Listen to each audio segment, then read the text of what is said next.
Lideramos el camino de la opinión pública y buscamos que la cultura del debate alcance consensos y soluciones a los problemas de nuestro país.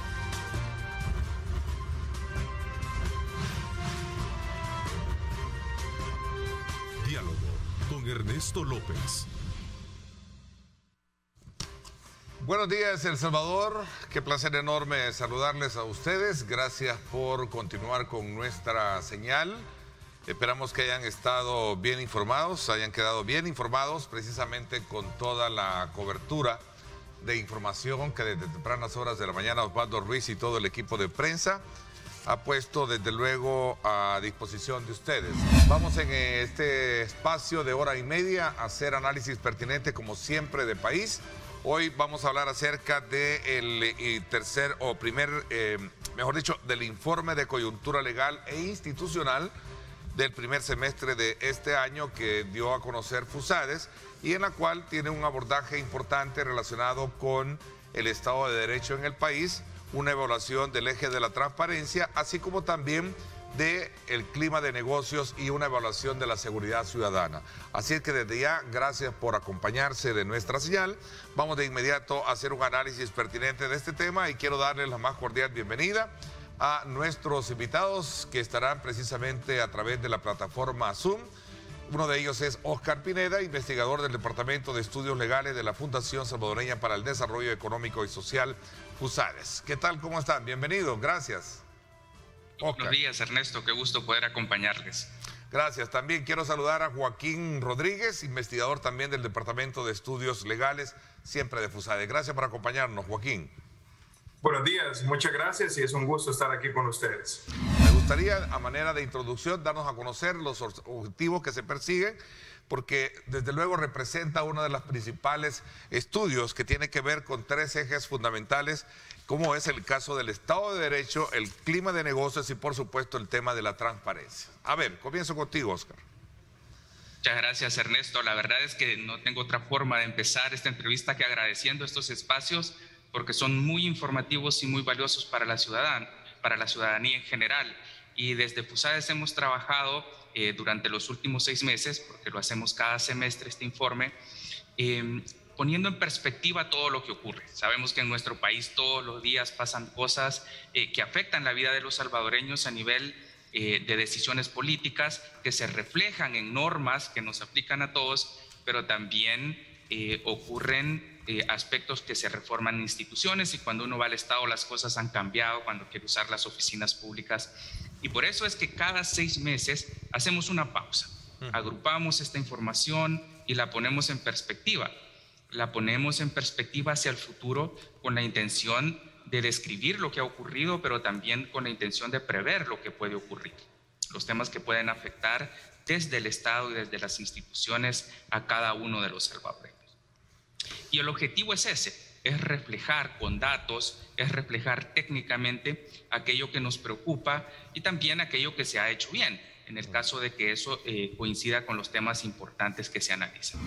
Uno escucha la palabra Estado de Derecho y se pregunta qué cosa es eso, y de repente la escucha por todas partes en las noticias y se queda con la incógnita. Y quizás por eso hay que precisar un poquito, y nosotros entendemos Estado de Derecho como esa situación en la que los ciudadanos estamos sometidos a la ley, ojalá la cumplimos voluntariamente porque consideramos que las leyes son justas y equitativas, pero más importante, que los funcionarios también están sometidos a la ley, que las conductas, que las acciones que realizan están regidas por la ley, que la ley no aplica solo a los ciudadanos, sino que también limita las funciones de quien toman decisiones políticas y jurídicas. Verdaderamente que en nuestro informe de coyuntura legal e institucional hacemos este recuento de los principales acontecimientos en 3 ejes principales. Y es que uno de estos es justamente lo que usted menciona y, por ejemplo, también abordamos el área de la seguridad ciudadana desde la perspectiva principalmente de cómo esto puede ser un factor determinante para favorecer o desfavorecer el clima de negocios en El Salvador. Es así que, por ejemplo, este tema en cuanto al uso de la Fuerza Armada se puede ver de diferentes perspectivas, tanto de lo que mencionaba Óscar, como por ejemplo el recordar de que es la Policía Nacional Civil la que constitucionalmente está encargada de velar por la seguridad de la ciudadanía, y también desde la perspectiva, por ejemplo, de las finanzas públicas para el Estado. Hay indicadores internacionales de carácter numérico, pero también de carácter cualitativo, donde se hacen análisis sobre El Salvador. Sí. Y quiero hacer esta distinción porque, por ejemplo, ya desde el semestre anterior, decíamos, hay algunos informes, por ejemplo, de Human Rights Watch, de Freedom House y de un instituto de investigación de la Universidad de Gotemburgo, que decían, en El Salvador hay acciones preocupantes, por ejemplo, en la respuesta a la pandemia, en materia de democracia y Estado de Derecho. Y lo que es peor, es previsible que estas afectaciones se puedan mantener más allá de la pandemia. Pero este semestre aparecen nuevos informes internacionales. Por ejemplo, aparece el índice de estados frágiles, un indicador de una ONG en Estados Unidos que mide la sostenibilidad de los estados. Vamos a ser un estado demasiado frágil que no puede cumplir con sus funciones, o un estado fuerte que sí lo cumple. Y entonces bajamos varias posiciones en este informe, pero lo más importante es que llama tanto la atención lo que ocurre en El Salvador, que se hace un análisis particular sobre lo que ocurre, sobre lo que ocurre acá. Y en ese análisis particular dice, bueno, hay algunos elementos que son positivos. Han disminuido la cantidad de homicidios en El Salvador, pero ocurren unas cosas que son alarmantes. Por ejemplo, el irrespeto a la autoridad judicial, los retrocesos en transparencia, y son precedentes todos estos muy negativos para la gobernabilidad. Hay que hacer mención en este caso de que en FUSADES realizamos una encuesta dinámica empresarial trimestralmente, y en esta se hace alrededor de 400 empresarios de todo El Salvador, y luego sus respuestas se ponderan de acuerdo con la representatividad que cada uno de esos sectores tiene en el PIB salvadoreño.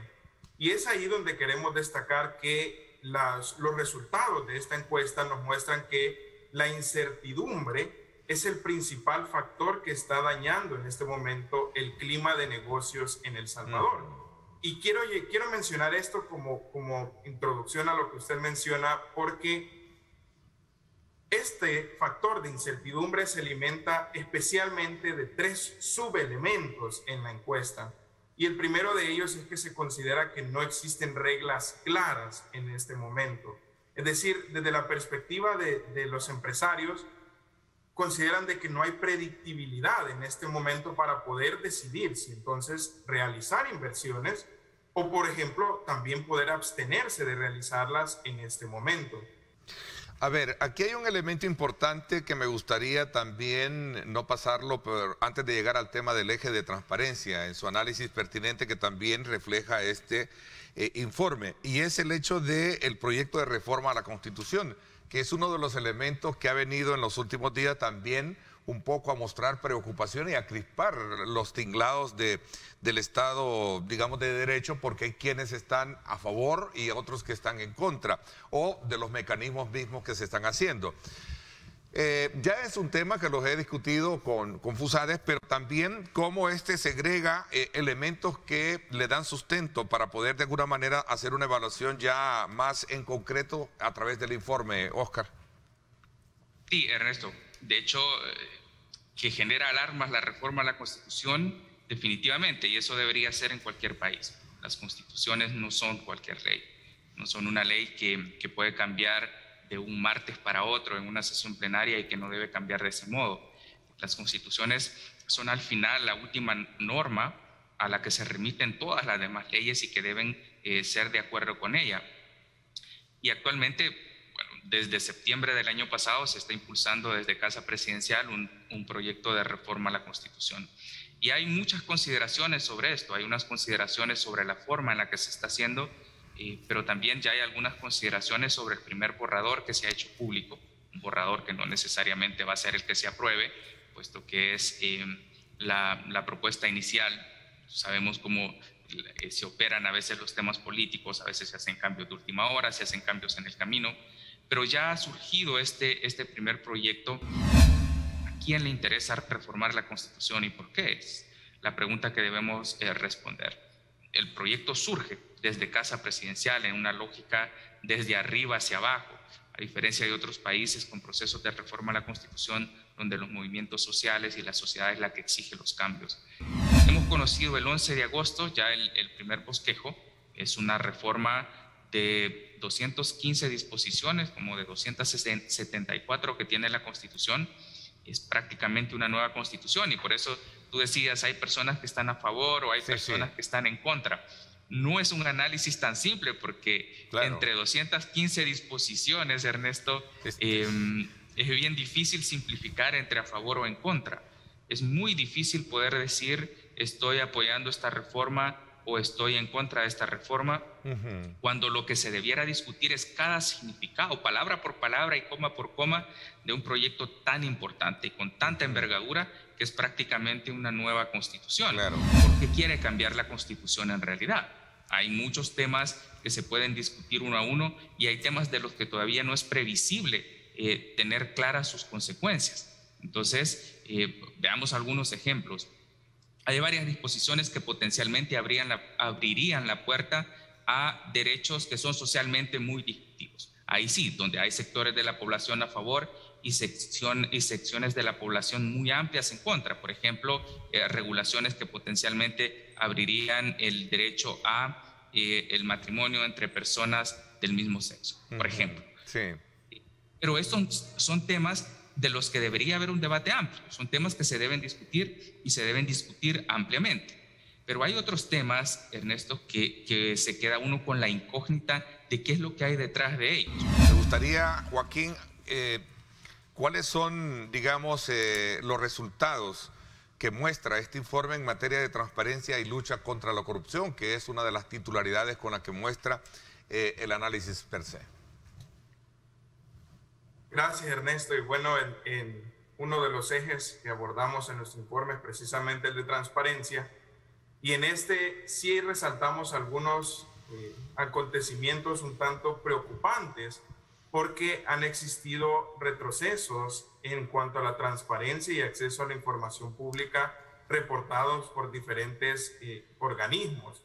No solamente es una situación que se puede ver en los hechos nacionales, sino que está abordado también por diferentes indicadores internacionales, en los cuales, como por ejemplo, se puede resaltar que El Salvador ha sido bastante limitado en el manejo de la información de forma pública en torno a la atención que se le ha dado a la pandemia. La expulsión de las ICIES de El Salvador es un tema que ha estado no muy discutido. Tampoco fue muy discutida la entrada de las ICIES a El Salvador, pero ciertamente su expulsión marca una contradicción en la política anticorrupción del gobierno.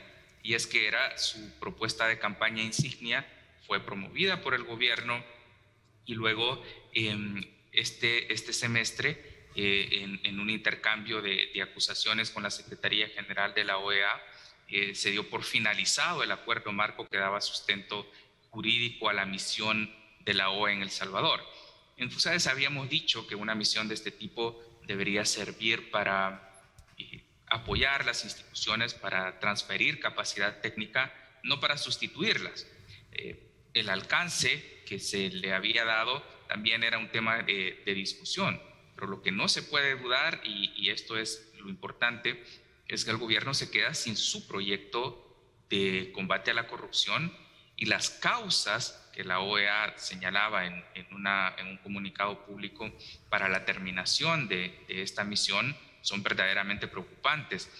El informe plantea algunas recomendaciones muy específicas para poder de alguna manera salir de este embrollo en el cual para sectores como ustedes representa desde luego una situación muy crítica el hecho de tener una estructura de fiscalización y sobre todo también un marco. Hemos conocido recientemente que se retiró un pliego de reformas que se llevaban dentro del Instituto de Acceso a la Información Pública, solo para citar un ejemplo de lo mucho que desde luego ha sido cuestionado por algunos sectores en el país. Joaquín. Muchas gracias, Ernesto. Y es que aquí es importante resaltar un punto que como FUSADES hemos venido señalando a lo largo del semestre, y es que, por ejemplo, en el país se han dado bastantes retrocesos preocupantes que van encaminados en sí en la opacidad, y especialmente eso se ha dado en el marco de la pandemia, y debemos de resaltar una cosa muy importante, y es que la transparencia y la rendición de cuentas no es un impedimento para atender eficazmente a las personas durante una emergencia, sino por el contrario, son situaciones que se complementan, porque al existir transparencia y rendición de cuentas, en realidad se está asegurando el adecuado manejo de los fondos públicos para poder así solventar las necesidades que puede tener la población. Oscar, corriendo un poco en el tiempo, también este informe se extiende a estudiar el clima de negocios y el tema de la seguridad ciudadana en el país. Bueno, Ernesto, sobre seguridad ciudadana ya Joaquín hacía algún comentario al inicio del programa, pero definitivamente hay en el clima de negocios aspectos que nos han llamado mucho la atención, que pueden de verdad afectar el clima de negocios.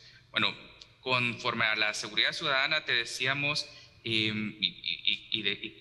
estábamos acá precisamente de que hay un proyecto para duplicar el tamaño de la Fuerza Armada.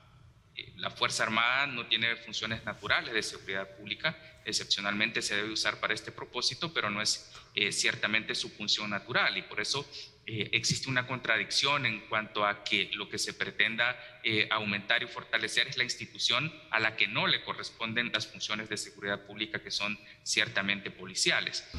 Definitivamente la ley Bitcoin es uno de los elementos que analizamos en el informe. Y debemos de aclarar que FUSADES no está en contra del uso de las criptomonedas en El Salvador, pero lo que sí señalamos es que este uso debe de hacerse conforme con la Constitución de la República. Y es que para comenzar, Ernesto, el Bitcoin como tal es un activo virtual descentralizado, es decir, no depende de la emisión de un Estado, y cuyo valor es altamente fluctuante, determinado solamente por el mercado. Entonces, esto es lo que hace en sí que no quepa dentro de la definición de una moneda ni tradicional, ni tampoco una moneda digital, que es la que determina la Constitución de la República, y por lo cual adoptarla como moneda de curso legal sería inconstitucional. Pero el otro aspecto preocupante también es que, a pesar de que existen diversas interpretaciones de la ley Bitcoin en donde se asegura de que su uso es voluntario y no obligatorio, en realidad el artículo 7 sí establece su uso obligatorio siempre y cuando las personas no estén en el supuesto en el que no estarían obligados a aceptarlo. Entonces, mientras no se reforme la ley Bitcoin, esta en realidad va a seguir siendo obligatoria, independientemente de lo que puedan establecer diferentes lineamientos técnicos o incluso el reglamento, que todavía no se conoce a lo antes. Joaquín, el término deberá es el punto quizás también neurálgico del artículo 7, si no me equivoco, de la ley, y es el que plantean de reforma como tal. Sí, el artículo 7 establece de que los agentes económicos deberán de aceptar el pago en Bitcoin cuando así les sea ofrecido, salvo los casos en que la misma ley establece que, por ejemplo, cuando por hecho notorio no tengan acceso a la tecnología para poder aceptar este pago. Pero entonces, esto deja siempre abierto diferentes interpretaciones, y es necesario que las leyes, en lugar de traer incertidumbre, que dicho sea de paso, la ley Bitcoin también aparece en la encuesta dinámica empresarial como uno de los principales factores que generan incertidumbre en el país, porque la ley, al final de cuentas, no es clara en cuanto a cómo va a aplicarse, y tampoco ha existido una debida divulgación sobre cuáles van a ser los métodos para utilizar el Bitcoin y, por supuesto, todas las consecuencias que esto traería para la población salvadoreña. Hay varias preguntas sin responder, Ernesto, principalmente en cuanto a la naturaleza de la empresa, o si es el Estado el que está financiando esta operación, cuánto está costando. La población en realidad no tiene toda la información que necesita y que necesitamos, me incluyo ciertamente, para poder operar con esto, porque uno de las preocupaciones con las criptomonedas es su fluctuación, son altamente fluctuantes, pueden cambiar de valor de un día para otro y eso incluye reducir a veces su valor significativamente, de modo que el dinero que uno tiene no tiene certeza de que conserve el valor que uno cree. Entonces, ¿cómo se va a manejar esto para las personas que día con día necesitamos usar nuestros recursos, nuestro salario? No estamos hablando de inversores de riesgo que pueden esperar 10 años en una inversión. Y es que la volatilidad de las monedas es una de sus principales problemas. Y que es un criptoactivo, su volatilidad es un factor de inconveniencia para hacer transacciones económicas. Esta ley va a entrar en vigencia con más dudas que respuestas. Y precisamente eso es lo que viene a generar incertidumbre.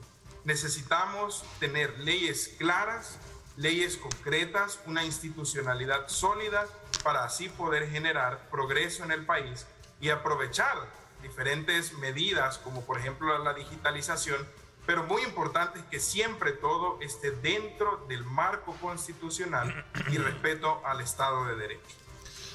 El tiempo se me fue. Quiero agradecerles, Joaquín, y también a Oscar, ambos del Departamento de Estudios Legales de FUSADES, que nos han dado a conocer pormenores de este informe semestral, el primero, ¿verdad?, que nos da desde luego estos elementos importantes para colocarlos sobre los análisis y discusión que sobre esta plataforma de opinión periodística tenemos y en la cual versamos la presencia de los diferentes actores del país, en la que podamos desde luego poder ofertarle a nuestro público televidente los diferentes ángulos de los temas que gravitan en la agenda nacional. Así es que desde ya, Oscar, muchísimas gracias como siempre por acompañarnos.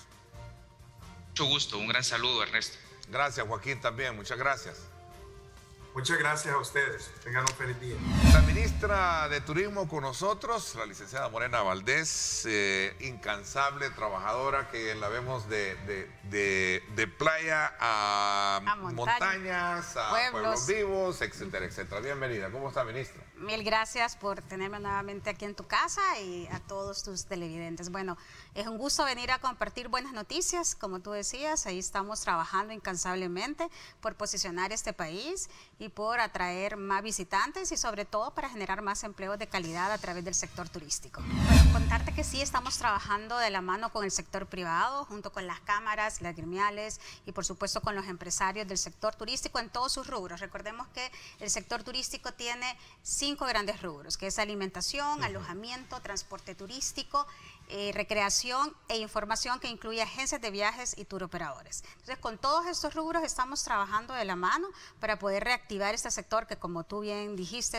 en tu primera entrevista en septiembre, que fue la reapertura, fue el último en abrir todas sus puertas a su 100%, por supuesto. Entonces, las pérdidas que ha tenido el sector turístico, no solo a nivel nacional, sino que a nivel internacional, han sido más del 80%. Entonces, precisamente lo que estamos haciendo es tratando de reactivar de manera más rápida. ¿Y cómo lo hacemos? Posicionando al país.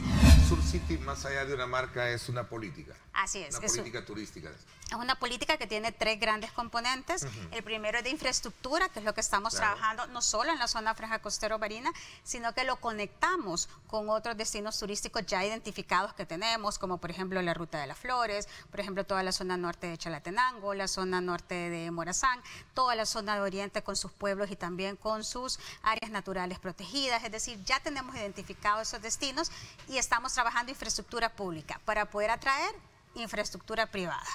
Fíjate cómo sucede esto. Esta es una oportunidad, yo siempre voy a decir una ventana de oportunidad para El Salvador. Costa Rica y Panamá, que han sido los países líderes en la región centroamericana del sector turístico, bueno, su PIB depende muchísimo de este sector, en estos momentos están en una situación bastante compleja. ¿Por qué? Porque ambos han tenido un manejo de la pandemia COVID-19 no la mejor que quisieran cada uno de los países, todos nos lo dicen. Por ejemplo, en Panamá hay toque de queda, en Costa Rica también hay toque de queda todavía, hay restricciones muy estrictas. Bueno, los empresarios turísticos de Panamá le decían a nuestros empresarios, ustedes están en la gloria, aquí hemos tenido que cerrar más empresas de lo que hubiésemos querido, claro, porque ellos dependían de ese sector y no han podido tener el ingreso turístico que habían tenido en años anteriores. Entonces, esta es la oportunidad para El Salvador para posicionarse. Más allá de la experiencia, ¿cuáles son los factores que pueden ser de beneficio en este tipo en estas ruedas de negocios que se tienen para el país? Primero vendemos al país, como ya usted me lo describe, pero ¿qué tan, digamos, facilitadores somos para acoger a ese número de turistas que llegan al país? Hago esta reflexión, ministra, porque en más de alguna oportunidad hemos visto de las restricciones que se ponen precisamente por cuidar en nuestras aduanas, el aeropuerto, lo que es el flujo de turistas por el tema de la pandemia. Entonces, ¿qué tan concatenado está todo este esfuerzo que puede hacer un facilitador para que podamos tener acá muchos turistas? Bueno, decirte que a nivel regional somos de los que más facilitamos, porque ya tenemos, eso es bien importante. Porque no hay restricciones de cuarentena, ¿verdad? No hay restricciones. Es una de las cosas importantes. Y por ejemplo en Panamá, otros países sí las tienen. Panamá lo tiene, por ejemplo, para la gente que viene de Sudamérica. Entonces, por supuesto, ellos les decían a nuestros empresarios, vuelvo y repito, ustedes están en la gloria porque ustedes no tienen tantas restricciones como nosotros, y además de eso llevan una buena jornada de vacunación y la gente acata las medidas de bioseguridad. El posicionamiento que está teniendo El Salvador con el buen manejo de la pandemia es vital para la reactivación de este sector que ha sido tan golpeado como es el sector turístico. Yo siempre le digo a nuestro sector, sigámonos cuidando porque el COVID-19 no se ha ido, y porque si alguien está consciente es este sector de que si no acatamos las medidas de bioseguridad no vamos a podernos recuperar. La recuperación que estamos llevando de enero a julio son de más de 600,000 visitantes, equivalentes, esto es importante, no sé si tienen ese dato también, equivalente a más de 900 millones de dólares en ingresos de divisas. Decirte que para el año 2021 teníamos de meta 800 billones. ¿Qué quiere decir esto? Que ya superamos la meta del ingreso de divisas. ¿Por qué? Ahí está, 914.43 millones. Estamos superando la meta que teníamos del año. Y te cuento cuál ha sido el fenómeno, que creo que ya te lo había comentado. Los que nos están visitando más son los salvadoreños en el exterior, nuestra diáspora, eso es cierto, pero ya no la primera, ni siquiera la segunda generación, sino que ya vienen las otras generaciones. Aquellos que ya nacieron allá, que ya ni siquiera, te puedo asegurar, hablan mucho español, exactamente, sino que hablan full inglés, y que además ya son ciudadanos norteamericanos, y que la gente le ha dicho, mira, hemos visto que tu país de origen está teniendo éxito con SubCity, se está posicionando mejor, ha mejorado la seguridad, eso es bien importante decírtelo, y ha tenido un buen manejo de la pandemia. Son los que nos están visitando y no se están quedando una semana, se están quedando de 2 a 4 semanas y están teniendo mayor capacidad de gasto. Antes de poder hablar del Hotel Cerro Verde, cuénteme un poquito sobre este convenio que se firma para cerrar un poco el ciclo de la rueda de negocios con los países del área y especialmente la experiencia con Panamá.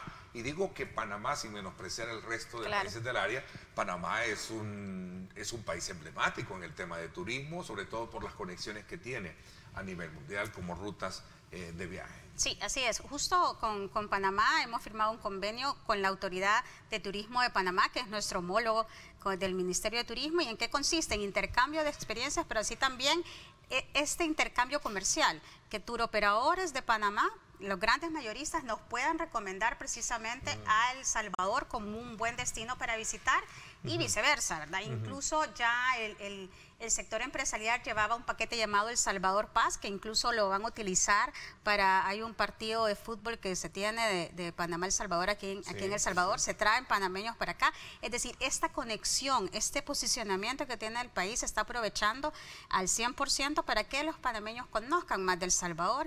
Exactamente. Como te digo, con Guatemala incluso estamos trabajando Guatemala, Honduras y El Salvador para hacer una conexión, por ejemplo, Roatán, Antigua Guatemala y SubCity. Entonces, es decir, como lo mejor posicionado de cada uno de los países para poder atraer más turistas. Definitivamente el COVID-19 nos ha dado un antes y un después. Los países ya no podemos trabajar solos y nos tenemos que recomendar. Entonces siempre esta es la lección que decimos todos los ministros de turismo. Ahora nos toca recomendar a todos los países aquellos destinos que son más conocidos y mejor posicionados. Hacemos el anuncio oficial ya de la apertura del Hotel de Montaña Cerro Verde. Hacemos justamente este día un acto simbólico con la empresa que va a estar operando precisamente este hotel y quien va a estar abriendo sus puertas ya en un 100% para el público en general en octubre de este año. Así que el 2 de septiembre, este jueves 2 de septiembre, nosotros lo hacemos ya de manera oficial, que ya hacemos todo el proceso, porque ha sido todo un proceso que hemos seguido para poder hacer esta operación y definitivamente poderle dar a los salvadoreños y sobre todo, quiero decirlo, a nuestra diáspora, porque son los que más nos preguntan por este el lugar emblemático, pero muchos también de otras generaciones, las mías y un poquito antes de las nuestras, Ernesto, que añoran poder regresar a este lugar en donde los llevaban de pequeños o enseñarles a sus hijos también precisamente este lugar tan emblemático que se inauguró precisamente en 1957, hace 64 años aproximadamente. Es importante decirle que esto lo que va a hacer es que va hacer toda una dinámica en la economía que tenemos ahí en este destino turístico del Cerro Verde, en donde ya tenemos empresarios que han apostado sobre todo en el tema en el rubro de alimentación, pero lo que hace esto es que va a haber mayor interés para poder hacer inversión. Al momento en toda la zona occidental, en toda la Ruta de las Flores, tenemos alrededor de más de 437 empresas del sector turístico, entre alojamiento, alimentación, transporte turístico, turoperadoras. ¿Qué es lo que queremos hacer? Es fortalecer todos los rubros turísticos que tenemos, generar más empleos, por supuesto, en esta zona, que es lo que vamos a tener. En esta zona tenemos alrededor de más de 100,000 visitantes, solo anuales, solo en el Cerro Verde. Recuerda que ahí tenemos el parque también natural de Cerro Verde, que tenemos administrado por el ISTU, y por eso estamos trabajando también en capacitar. Ese es el segundo gran eje de Surcity, que se conecta con los otros destinos turísticos a nuestro recurso humano. Ahí quiero agradecer que estamos trabajando, ahí están, ¿verdad? Precisamente eso es lo que hacemos. Generamos más empleos porque más empresas van a tener opciones para poder ofrecer a todos los visitantes que tengan exactamente tours, también tenemos guías turísticos y además de eso queremos especializar a nuestro sector. Por eso estamos trabajando de la mano con la cooperación internacional, como por ejemplo Naciones Unidas, con el PNUD, con el PMA, en donde estamos fortaleciendo a ese recurso humano. Ministra, el Bitcoin se dice que es una moneda que va a venir a potencializar aún más el turismo, si lo queremos ver desde el punto de vista de lo atractivo que puede ser para un turista que ya no trae dinero, pero sí trae una criptomoneda y todo lo trae ya de manera, si lo queremos ver así, en su teléfono. Bueno, sobre este tema, como bien lo dijiste tú antes de entrar al corte informativo, el sector turístico es uno de los sectores que más está preparado con el tema de Bitcoin. Bueno, ya tenemos una experiencia, por ejemplo, en Playa El Zonte, en Playa El Tunco. Ya muchos ya lo saben utilizar. Es decir, si hay exactamente ahí estamos viendo justo ahí en Playa El Zonte. Ahí por sus tierras. Ahí por mis tierras, exactamente. Si hay un sector que está ávido de poder utilizarlo, es el sector turístico. Yo siempre lo digo y por supuesto muy pendiente ya de las noticias que el presidente nos tenga acerca ya de la implementación. Ha estado muy bien, él ha estado también informándole a toda la población de cómo va a ser la implementación, así que yo lo que le podría decir a la población que tenga paciencia, siempre le digo eso, y que nos informemos muy bien, que utilicemos los canales oficiales de presidencia y por supuesto del presidente. Entonces precisamente es lo que tenemos que aprovechar esta oportunidad. Justamente en Panamá era uno de los principales atractivos que también los empresarios panameños nos decían, que qué bien que se iba a adoptar el Bitcoin. Entonces fue una de las cosas. ¿Hubo alguna conversación, plática, algún espacio de eso? El tema de que el país entra a ser, como se ha vendido, el primero en tener como curso de legal exactamente, es una de las cosas que más les decía a los empresarios. Los empresarios salvadoreños ya llevaban una expectativa y superaron su expectativa acerca del buen posicionamiento por ser un país también innovador en este sentido. ¿Es normal el temor, el miedo?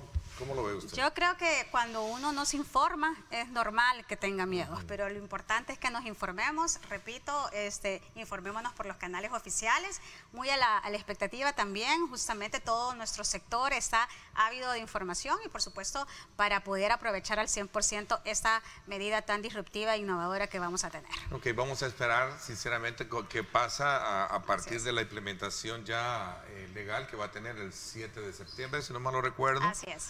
y pues ver cómo se va a desarrollar esto. Así es, bueno, en la zona franja costero marina seguimos ya consolidando los proyectos que ya teníamos avanzados, por ejemplo, el Parque Walter Tilo Denninger, que ya esperamos también anunciarlo en octubre de este año, noviembre de este año. Ahí va a ser un parque de aventuras que va a ser otra opción que para mí también es nostálgica para todos los salvadoreños, porque quienes no fuimos a un recorrido escolar, entonces ahí vamos a potenciar precisamente ese turismo científico, el avistamiento de aves, que es de verdad una de las opciones del sector turístico, en donde está siendo muy utilizado ahora con estos tiempos de pandemia, en donde todos queremos tener contacto con el medio ambiente, contacto con la naturaleza. Ahí está justamente un render del Parque Walter Tilo Denninger, entonces ya estamos a punto de inaugurarlo. Esto es administrado por el Instituto Salvadoreño de Turismo. Ahí estamos en la cueva del murciélago, que esto es algo que sí, no te tienes que perder. Yo lo visité cuando estaba en el colegio, sí. Exactamente, recuerdo. como digo, este es un sitio en donde nos trae nostalgia, y para las nuevas generaciones también, y vamos a tener opciones de aventura, vamos a hacer rappel, además de eso vamos a tener zonas para acampar también, que ya van a estar listos para ello. De esto se trata, de trabajar de manera integral y holística, que no solo es la infraestructura, sino que trabajar con las comunidades y trabajar, por supuesto, de la mano de las municipalidades para que estas opciones también sean no solo para los de la zona, sino que para todos los salvadoreños. Tenemos el parque de diversiones también que vamos a tener en el Puerto de la Libertad, que estamos avanzando también en toda esta zona. El parque que tenemos también la fase... Donde estaba ubicada los restaurantes. Exactamente, ahí vamos a también poseer restaurantes, estamos ya próximos también a terminar. Está la Plaza Marinera, ¿no? Exacto, estamos en el Mercado del Mar, y al otro lado tenemos el Malecón, que ya lo estamos también avanzando, y también tenemos los renders, así que son otro de los proyectos también que esperamos estar culminando en estos próximos meses, y por supuesto todo lo que queremos hacer en cuanto a planta y tratamiento de aguas negras en toda la zona franja costero marina, no solo de la Libertad, sino que de la zona oriental. Estuvimos visitando la zona oriental hace poco para ir viendo cuáles han sido los avances que hemos tenido en toda esta zona. Estamos fortaleciendo la gobernanza turística, y voy a insistir también, estamos fortaleciendo la capacitación de nuestro recurso humano. Todo lo estamos haciendo de manera integral y holística, porque no vamos a poder posicionar el destino solo con promoción o con esta imagen que estamos logrando, si no fortalecemos todos los otros componentes vitales para que cuando venga el visitante diga, ok, me dijeron que El Salvador tenía todo esto, y encontramos a un El Salvador que realmente lo cumple. Qué bueno, ministra, gracias. Como siempre es un gusto conversar con usted, desearle muchos éxitos con sus... Gracias a ti, y invitar a toda la población salvadoreña que no nos olvidemos que el COVID-19 no se ha ido, que nos cuidemos, que si visitamos un destino turístico, acatemos toda la medida de bioseguridad, no olvidemos vacunarnos y cuidar nuestros sitios turísticos también, no botando la basura. Ese es un tema importantísimo. Así es. Por mi parte, esto es todo por hoy. Como siempre, pásenla bien, y como siempre también recuerden lo más importante, amar a Dios sobre todas las cosas. Lideramos el camino de la opinión pública y buscamos que la cultura del debate alcance consensos y soluciones a los problemas de nuestro país.